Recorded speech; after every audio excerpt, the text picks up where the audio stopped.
রোজগার করাটাই তো একমাত্র কথা নয়। জানি ওদিকে আর অনেক রোজগার আছে, করছি বা গাড়ি পেয়েছি বা ফরেন গেছি, অনেক 3টে ট্রিপ পেয়েছি, তার চেয়ে অনেক কিছু আছে যেটা আমাদের চলার পথে লাগে। সেটা কি 360 ডিগ্রি ট্রান্সফরমেশন জীবনে। যেমন আমি চলতে পারতাম না, মেট্রোতে হাজবেন্ডের হাত ধরে একবারই গিয়েছিলাম, কিন্তু মোদিকে আর আমি টিপ নিয়ে একা একা চলে আসছি। এটা এখানে শেখানো হচ্ছে।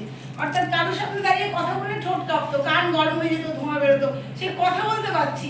এই কারোর সামনে দাঁড়িয়ে কথা বলা বা একটা মানুষের চোখের দিকে তাকিয়ে তার মনের ভাষা বোঝা, বা এই যে আমাদের জীবনে চলতে গেলে অনেক কিছু দরকার হয়, সেগুলো একটু একটু করে আপনি মোদিকে আসলে বুঝতে পারবেন যে আমাদের চলার পথে একটা মানুষের সামনে দাঁড়িয়ে তাকে হঠাৎ করে একটা কিছু কথা নিয়ে কি করে অবহেলা করা বা কিভাবে কি কথা বলে, এগুলো গুলাসা ম্যাডাম আমাদের বলেন যে মানুষ চিনতে শিখবি যখন মোদিকে আর একটু একটু করে কাজ করতে থাকবি। আর খুব দামি কথা হলো যে আমরা ট্রেনিং মিটিং যদি না করি, অর্থাৎ 60% ট্রেনিং করে আপনি 40% ফিল্ডে কাজ করি, শুধু ফিল্ডে ঘুরলে কিচ্ছু হবে না, কারণ আমার কাছে তো নেই কিছু নলেজ, আমি কি দিচ্ছি ফিল্ডে।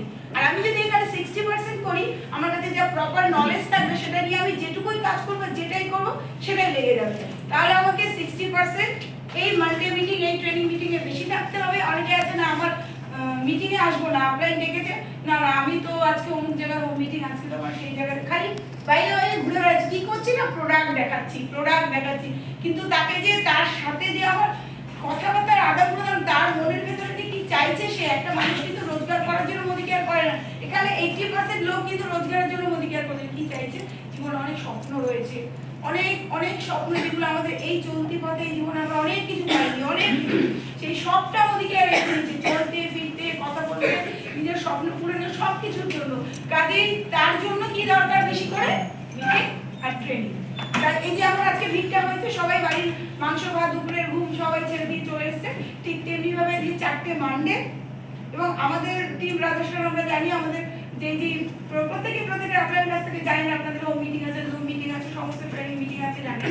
এছাড়াও আমাদের জন্য মোবাইলে আমাদের জন্য জুমে রয়েছে শুক্রবার, শনিবার, এমনকি বুধবার আমরা করি, প্লাস বৃহস্পতিবার, সপ্তাহে 4টে-5টা করে জুম মিটিং।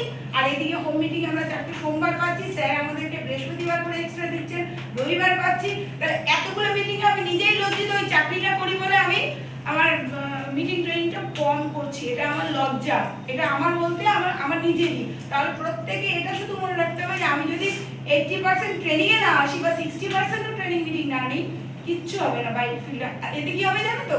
খাটিটা বেশি হবে। আগে না সত্যি আমি আগে ফাঁকি দেওয়া যেত, এখন যায় না, চাকরিটা এখন হয়ে গেছে। আগে বাচ্চা কোলে নিয়েও চলে আসতাম, ট্রেনটা ধরে মিটিংটা শুনতাম। এখানে যে মিটিং শুনতাম সঙ্গে সঙ্গে বাড়ি গিয়ে পরের দিন একটা জয়েনিং হতো, কারণ তখন আমি কনফিডেন্স আলাদা পাচ্ছি। প্রসপেক্টিং করার জন্য না আমার একটা জোর আছে,